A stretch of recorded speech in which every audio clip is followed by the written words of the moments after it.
Hi everyone, this is Ben from Tech1. In this video, I'm going to demonstrate the Dowel dimensioning tool.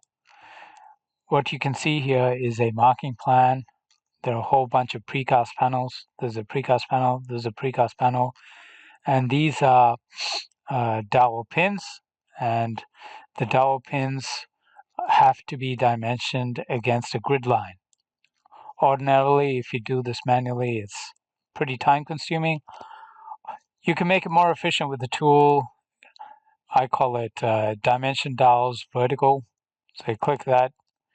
Next thing you need to do is select the dowels that you want dimensioned. Let's select, all of these ones. When you're done, click Finish. And then you have to click where you want them. We'll click here. You let the tool run. You can see it's running. And we're all done. So the way it works is it dimensions to the nearest grid line. So in this case, the nearest grid line is F. And in this particular case, you notice that it's done it the other way. Normally when people mark it out, they start at the grid line and then go outwards. So in this case, we would need to switch this particular dimension. So you start at F, go 166 and then 781. This looks okay, so you do that. And this particular dowel pin is closer to E, which is why it's dimensioned there. Again, we have to flip this because people want the convenience of going from the grid line outwards. That looks okay.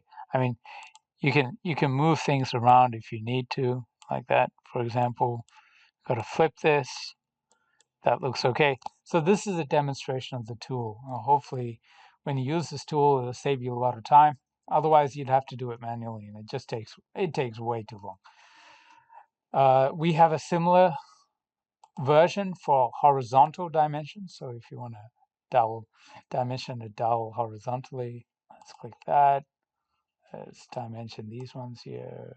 Click OK. Again, it'll look dimension to the nearest dowel grid line. You can see the nearest grid line for that one is this one.